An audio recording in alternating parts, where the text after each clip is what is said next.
하나님의 말씀은 시편 62편 1절에서 8절까지 말씀을 봅니다. 나의 영혼이 잠잠히 하나님만 바라며 나의 구원이 그에게서 나오는도다.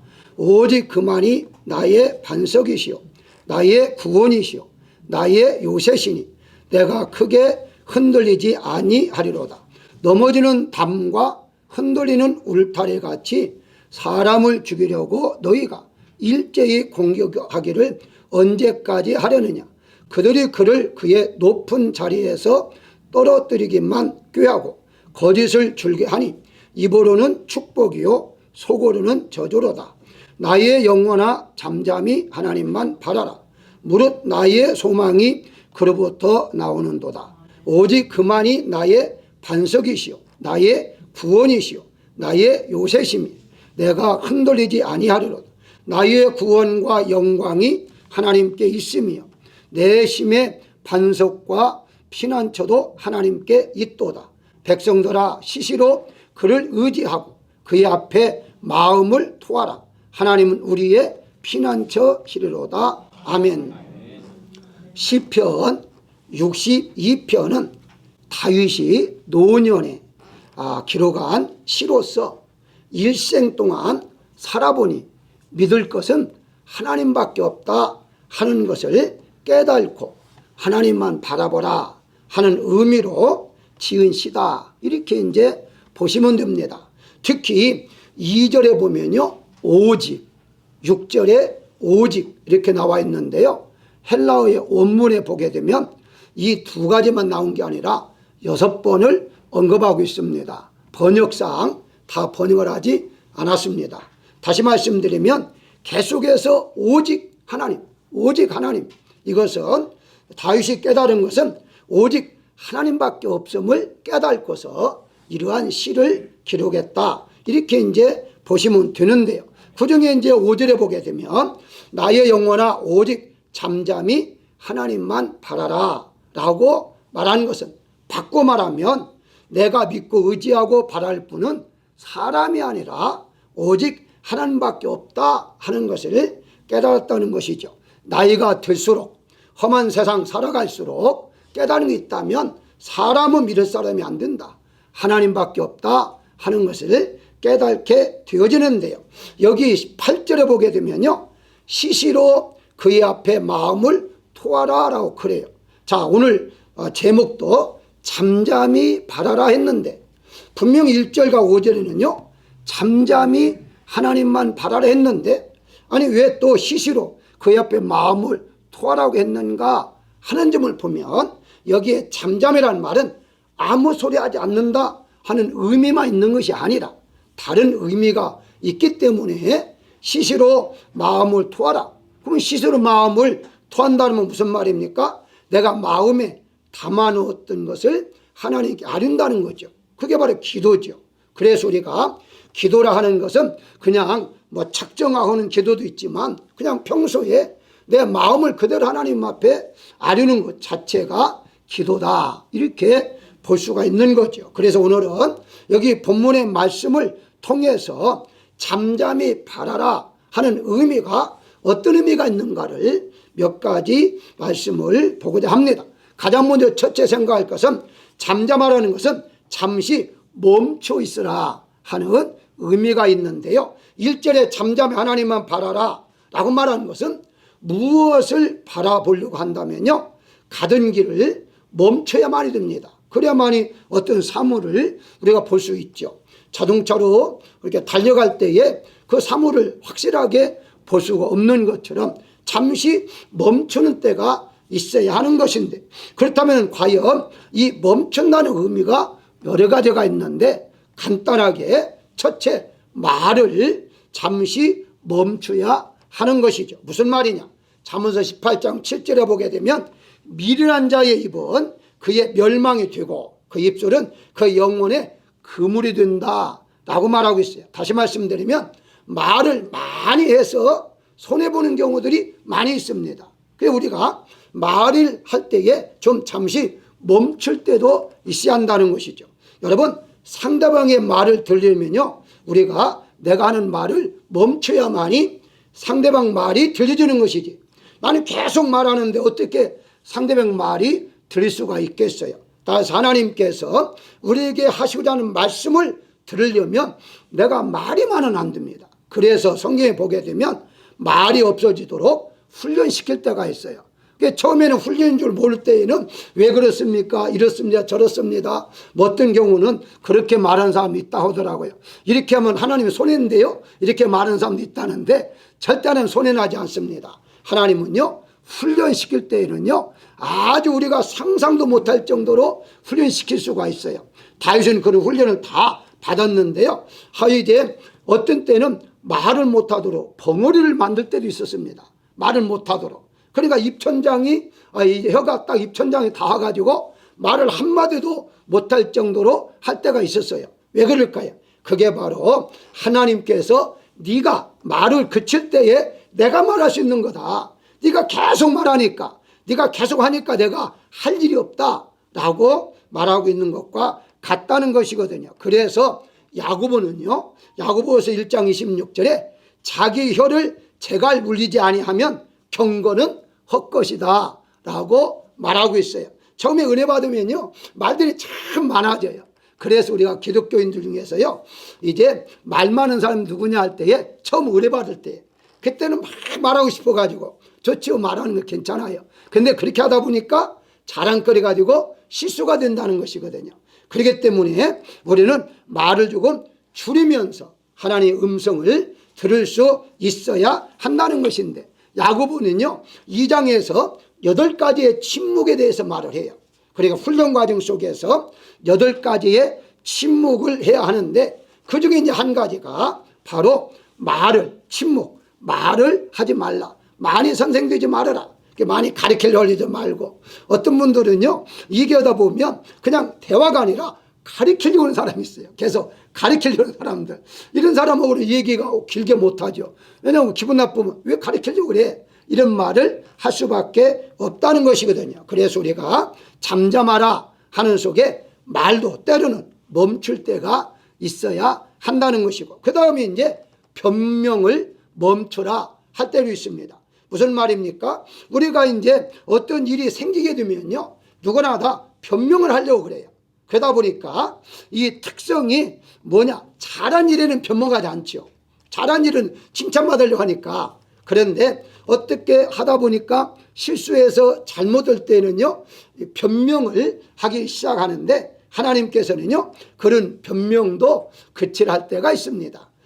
우리가 잘 아는 대로 이제 그 창세기에 보게 되면 하와가 선악과를 자기가 먹고서 아담에게 주는 것도 잘못했죠. 그건 분명히 잘못했습니다. 그런데 아담도 잘한 일이 없어요. 무슨 말이냐? 받아먹는 게 잘못됐다? 아니요, 사랑하는 아내가 먹고 같이 죽자는데, 아니 얼마나 좋습니까? 이거 먹으면 죽는 줄 알는데 먹었으니까 하와만 죽으면 나 홀로 됐으니 나도 먹고 죽자, 뭐 이렇게 좋게 생각할 수 있는데요, 그런 것이 아닙니다. 분명히 하나님께서 이렇게 누가 먹겠느냐라고 물었을 때에 그냥 내가 받아먹었습니다, 뭐 이렇게 하면 되는데, 분명히 창세기 3장 12절에 보게 되면요, 하나님이 주셔서 나와 함께 있게 한 여자가 줌으로 먹었나이다 라고 그래요. 와이프라는 아내라는 단어 쓰질 않아요. 여자 이렇게 말을 합니다. 기분 나쁘다는 거죠. 왜 먹게 해가지고 죽겠느냐 이렇게 하게 되죠. 이때에 그 하와가 마음이 상당히 상했을 거예요. 어쨌든 여기에서 바로 변명을 하지 말라는 거예요. 변명. 분명히 하와가 줘서 먹은 것은 사실이지만 그렇게 변명하지 말고 자기 책임으로 돌렸더라면 얼마나 좋았겠습니까? 하나 더 말한다면 잠잠하라 할 때는요, 행동을 멈추라는 의미도 들어있습니다. 광야에서요, 훈련을 40년 동안 받았잖아요. 받은 이유가 뭘까요? 그게 바로 이 훈련 그 자체 속에 여러 가지 있지만은 그 중에 하나가 이제 행동이에요. 행동. 습관이죠. 그래서 어떻게 했습니까? 구름기둥으로 불기둥으로 낮과 밤에 그 기둥만 바라보게 해서 움직이면 떠나고 멈추면 멈추고, 그러니까 하나님께서 그걸요 42번 정도나 그렇게 떠나고 멈추고 떠나고 멈추고. 우리 같으면요 몇 번만 멈췄다 가면 얼마나 좋겠어요.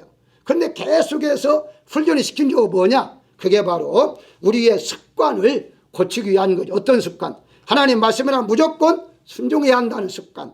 그래서 이제 그 구름 기둥이 움직이면 나도 움직이고 멈추면 나도 멈추는 그런 습관을 고치기 위해서 40년 동안 훈련했다는 것인데, 우리가 사실은요 이제 행동의 습관을 고치기가 쉽지를 않아요. 그래서 가장 어려운 것이 이 습관을 고치는 것이기 때문에 하나님께서 습관을 고치기 위해서 여러 가지 방법을 사용하는 것을 볼 수가 있다는 것인데요. 사랑하는 여러분, 어떤 일이 있을 때요 하나님 앞에 변명할 필요 없습니다. 그저 잘못했습니다, 죄송합니다, 열심히 하겠습니다, 그 이유 없어요. 뭐 다른 거 아무리 변명한다 할지라도 하나님 앞에 통합니까? 뭐 없어서요, 가난해서요, 나이가 들어서요, 병들어서요. 물론 맞아요, 틀린 말은 아니지만 하나님 앞 하나님 다 알고 있는데, 모르겠다면 말할 수 있지만 알고 있는데 뭐 하나님 앞에 변명이 무슨 소용이 있겠습니까? 그냥 멈추라면 멈추는 것처럼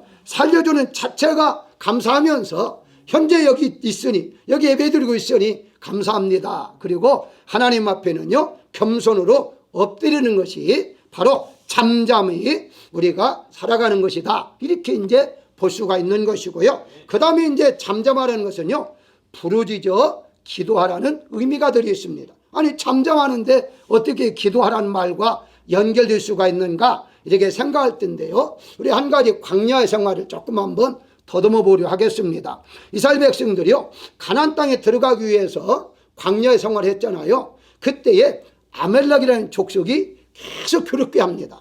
그래서 나중에 물론 여러분 알다시피 이렇게 완전히 승리를 했습니다만은, 성경의 신명기 25장 18절에 보니까 어떻게 말을 했느냐면, 내가 피곤할 때에 내 뒤에 떨어진 약한 자들을 쳤고 하나님을 두려워하지 아니했다라고 그래요. 처음부터 그냥 공격이 왔으면 그냥 싸우면 되는데 어떻게 했느냐면, 지금 광야에 있는데 뒤에 진행할 때에 뒤에 처진 사람들, 피곤해서 지금 처진 사람들을 그 사람들을 죽이고, 또 이따가 조금 이제 진행하면 또 뒤처진 사람 죽이고, 그러니까 이게 아주 그냥 싸우면 싸우겠네, 그렇지 않고 그냥 가만히 있다가 뒤처진 사람들만 그렇게 죽였다. 그래서 하나님이 화가 나신 거예요.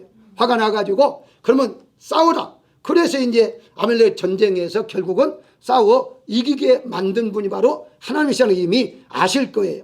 이것을 우리가 영적인 면에 조금 우리가 생각할 게 있습니다. 약한 자, 앞장서서 간 자가 아니라 뒤떨어져 있는 자, 약한 자들을 공격했다는 거예요. 사단은 지금도 여러분들이 믿음이 약해질 때에 공격합니다.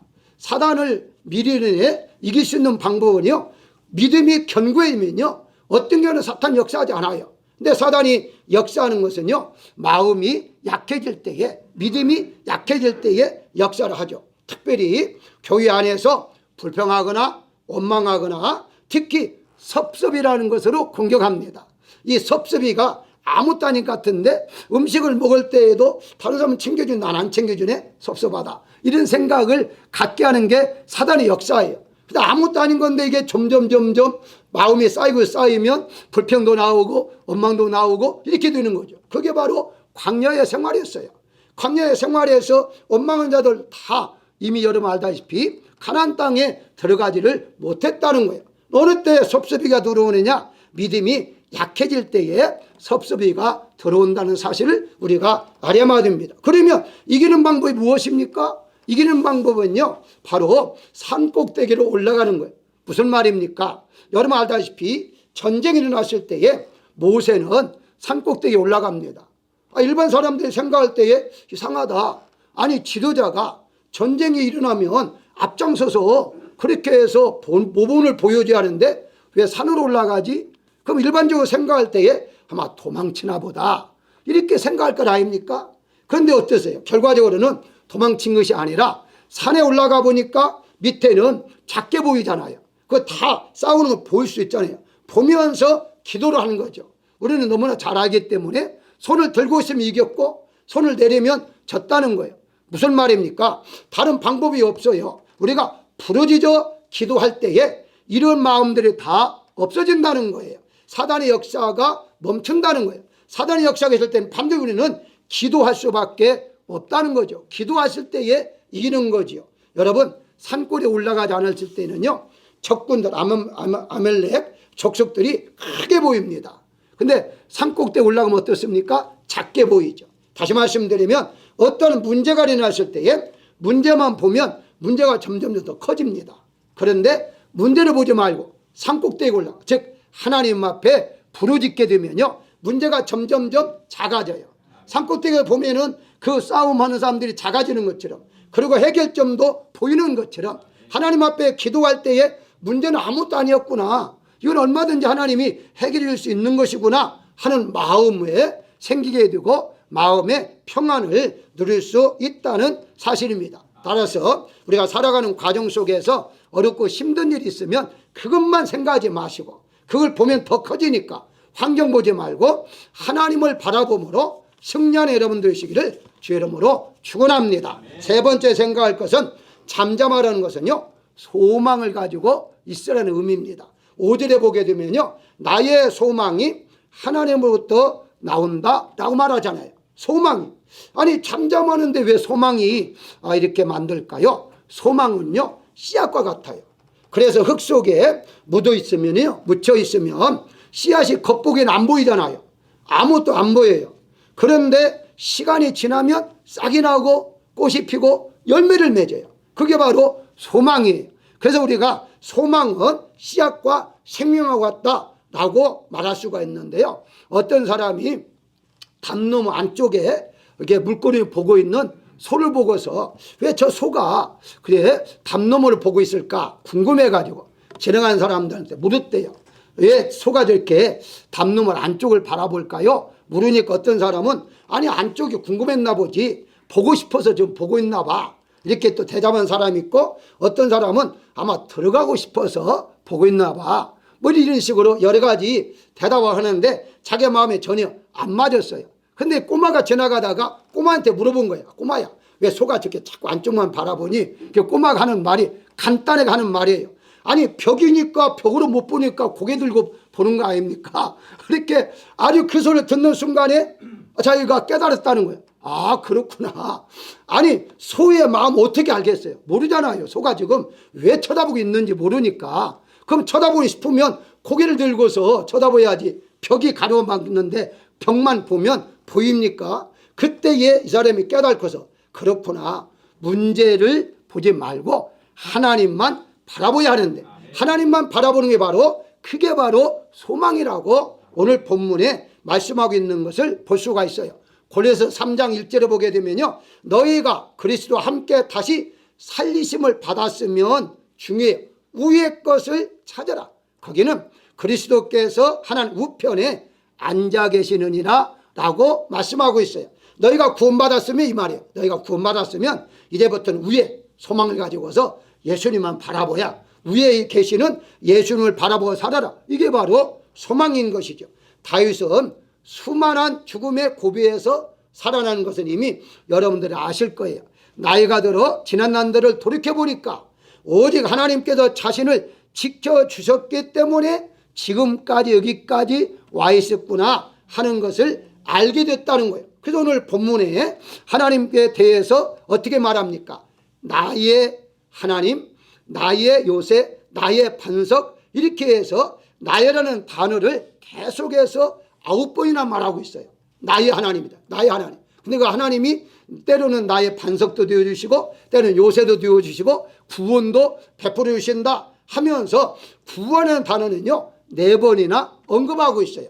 무엇을 말합니까? 하나님께서 자신의 문제를 해결해 주셨다라고 지금 고백하고 있는 거예요.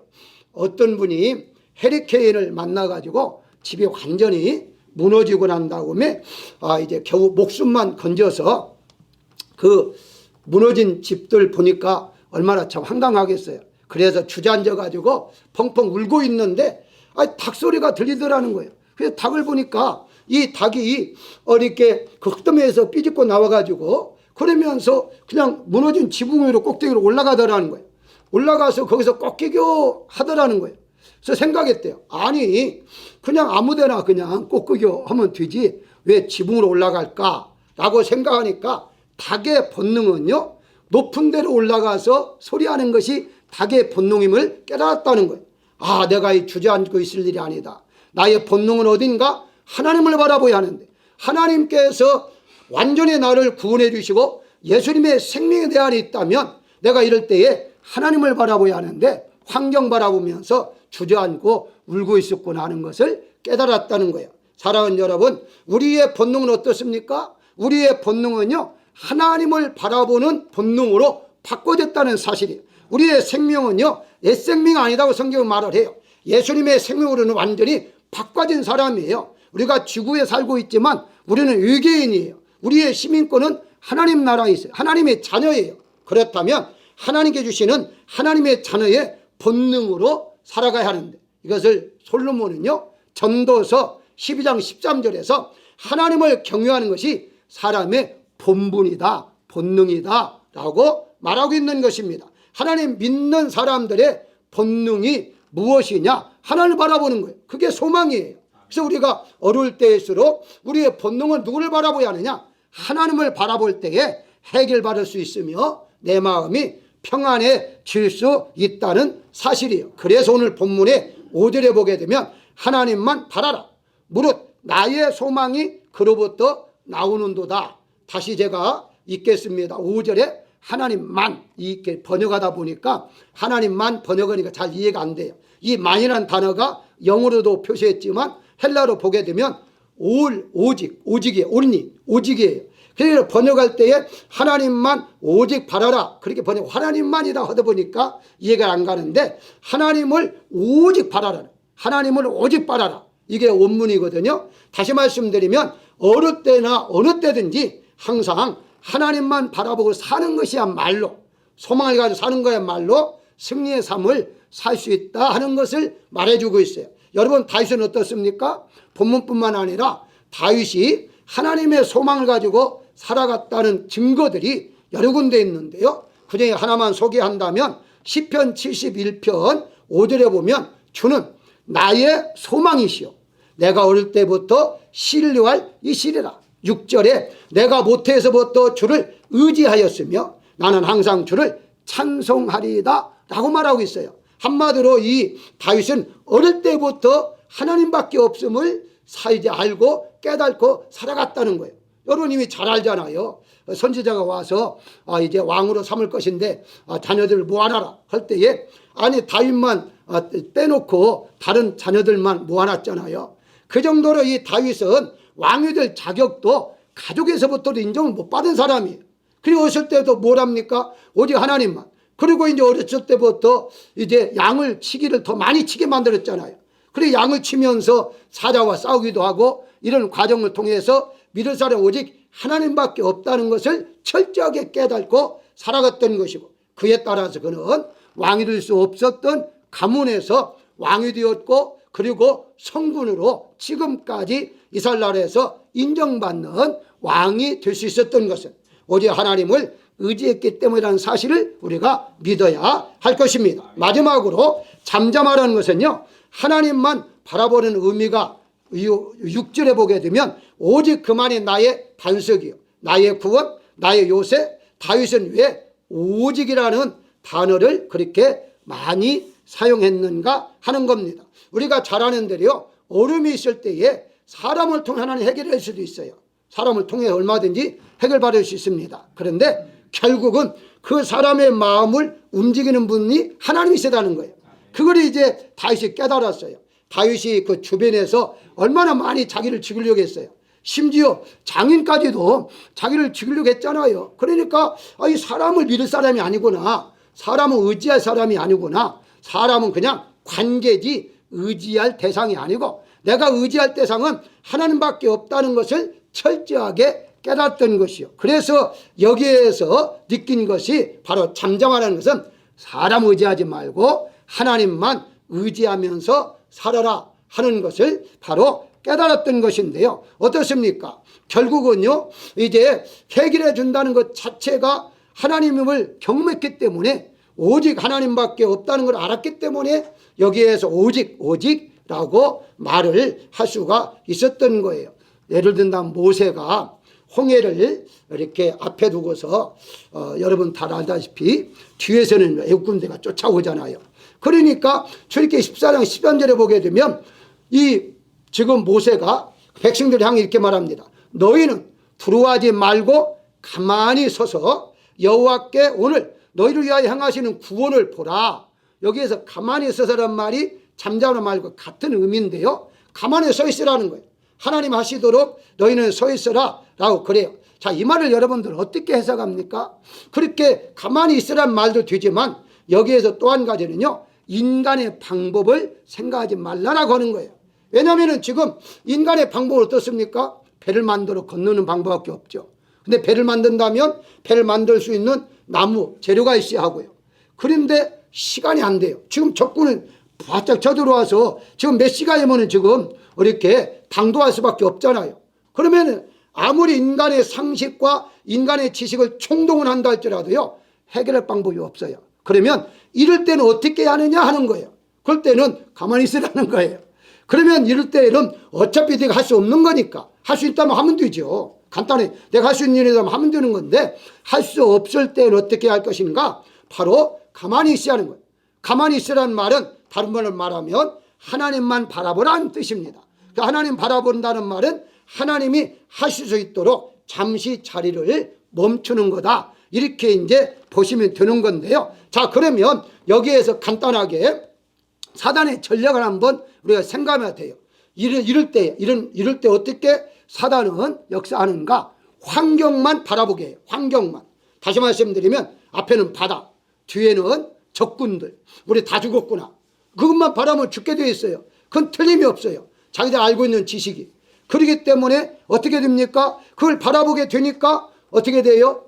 이제 자연스럽게 죽게 되었다 하는 절망만 할 수밖에 없게 되겠죠. 그 다음에 바로 두 번째 생각할 것은요, 자신을 바라보게 해요. 사단의 역사는 어려움이 있으면요, 자신을 바라보는데 자신을 바라보니까 자신은 연약한 것밖에 보이지 않아요. 나는 가난하고 나는 힘이 없고 나는 늙었고 나는 병들었고 이것만 생각할 수밖에 없어요. 그게 자기 자신이니까. 아니, 능력이 있으면 해결하면 끝나잖아요. 해결이 안 되잖아요. 그럴 때 사단은 너는 안 돼 하면서 나의 약한 부분을 계속 생각나게 하는 것이거든요. 바울도 이런 경험을 했는데요. 로마서 7장 24절에 보게 되면 오라 나는 공고한 사람이로다. 누가 나를 이 사망에서 건져내랴. 이 죄에 대해서 문제가 생겼고 이걸 해결할 수 있는 방법이 없었어요. 그래서 여러 가지 고민도 하고 여러 가지 하다가 이건 손들 수밖에 없었어요. 그때에 하나님께서 바울에게 은혜를 주신 게 있습니다. 로마서 8장 1절에 보게 되면 예수 안에 있는 나에게는 결코 정죄함이 없다는 것을 깨닫고 2절에서 생명의 성령의 법이 나를 해방시켰다 하는 것을 알게 되었다는 거예요. 아, 그렇구나. 이 죄의 문제는 내가 해결하는 것이 아닌데 내가 해결하려고 계속 싸웠구나. 절제를 해보고 참아보기도 하고 여러 가지 해봤는데 안 됐잖아요. 그런데 결국은 죄의 해결은 내가 하는 것이 아니라 하나님이 하시는구나, 성령께서 하셨구나 하는 걸 깨닫게 되니까 완전히 자유함을 누릴 수 있었다는 거예요. 사랑하는 사탄은요, 어릴 때 자꾸 나를 바라보게 하잖아요. 그러다 보니까 내가 왜 태어났을까까지 생각이 되잖아요. 내가 이렇게 무능할까 이런 생각을 할 수가 있잖아요. 뭐 옛날에 그런 사람이 있다고 하잖아요. 뭐 정말 어렵고 힘들으니까 자녀들이 그렇게 하잖아요. 왜 나를 낳으셨나요? 그러니까 그 마음이 너무 아파가지고 내가 낳고 싶어 낳냐? 생겼으니 낳지? 이렇게 했다고 하잖아요. 그 둘 다 상처받는 거예요. 부모도 상처받고 자녀도 상처받고 나를 낳고 싶어 낳은 게 아니라 어쩌다 보니까 낳구나 이렇게 생각하니까 자녀가 늘 상처가 될 수밖에 없잖아요. 그게 사탄의 역사라는 거예요. 우리는 어려움이 있을 때마다 이제 나 자신을 보지 마시고 나를 구원시켜 주시는, 나를 이끌어 주시는 그 전능의 하나님을 우리가 바라봐야 한다는 것이고, 한마디 더 한다면 사람을 보지 말라 하는데 다른 사람입니다. 다시 말씀드리면 사람을 보게 하는데요, 이제 어려움이 있으면요, 사람 보게 하면 부모도 원망하게 되죠. 부모가 나를 이렇게 낳게 했다 이런 원망하게 되고, 또 이제 가까운 아내라든가 남편을 원망할 수 있겠고요. 이렇게 되죠. 그런데 사탄은요, 이스라엘 사람들이 백성들에게 그렇게 생각하니까 나를 이끄는 사람 누구야? 모세잖아. 왜 모세가 이끌어왔지? 성경 어떻게 말합니까? 출애굽기 14장 11절에 보게 되면 애굽에 매장제가 없어서 광야에서 죽게 하느냐? 애굽 사람들을 섬기는 것이 광야에 죽는 것보다 낫다. 원망하잖아요. 아니 지금 자기들을 살려주기 위해서 나오라고 했는데 나오고 오르면 당하니까 당장 사람을 보니까 원망하게 되고 모세 보니까 불평할 수밖에 없었다는 거예요. 그렇다면 누구를 바라봐야 합니까? 하나님만 바라봐야 한다는 것이죠. 환경도 바라보지 마시고 자기 자신도 바라보지 마시고 가까운 사람도 바라보지 말고 하나님만 바라볼 때에 이런 문제들을 해결할 수 있다는 사실을 우리가 알아야 할 것입니다. 결론적으로 말씀을 드리면 왜 잠잠히 하나님만 바라보라고 말씀하셨는가? 간단합니다. 어차피 내가 못하고 하나님이 하시기 때문에 하나님을 바라보라는 거예요. 내가 할 수 있으면 내가 하면 끝나는 거잖아요. 할 수 없으니까 하나님만 바라보라라고 본문에 말씀하고 있어요. 하나님께서는 여러분들을 창세전에 애정하셨다고 하잖아요.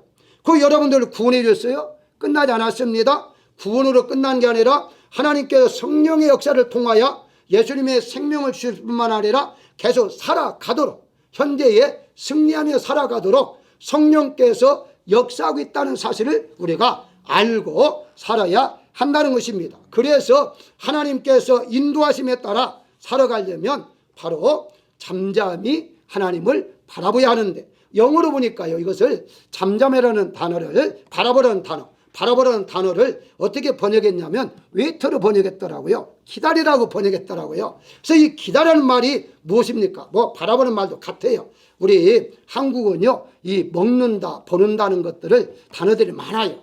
그러다 보니까 이렇게 먹는다, 이렇게 바라본다는 것 때문에 아마 번역도 바라보라 번역은 같아요. 여러분, 기다리고 있다, 뭘 바라보고 있다, 그것은요 잠시지 멈추는 것이 아니에요. 멈추는 것 같은데 멈추는 게 아니라 일하고 있다는 거예요. 예를 한번 좀 들어볼까요? 내가 어떤 물건을 가지러 갔다고 가정하십시다. 근데 그 물건 주는 사람이 여기 좀 잠시 기다리세요. 그러면 이 사람 잠시 기다릴 때에, 왜 또 여기 바라보고 있을 때에 그 사람이 좀 쉬고 있습니까? 아니에요. 일하고 있는 중이에요. 물건을 가져올 때까지 일하는데 잠시 그 자리에 있는 것 뿐이에요. 지금 일하고 있는 거예요. 우리가 볼 때에 뭐가 사업이 안 된다, 뭐가 자녀가 어렵다, 뭐가 환경이 어렵다, 그것은 그대로 진행되는 게 아니다는 거예요. 하나님 일하고 있는 것인데 내가 볼 때에는 어려움으로 보이는 것이고 내가 볼 때에는 고생으로 보이는 것 뿐이지 하나님의 편에 볼 때에는 지금 일하고 있는 거예요. 그래서 오늘 본문 8절에 시시로라고 하잖아요. 시시로 그를 의지하라. 시시로 볼까요? 영어로 보니까 올타임이더라고요.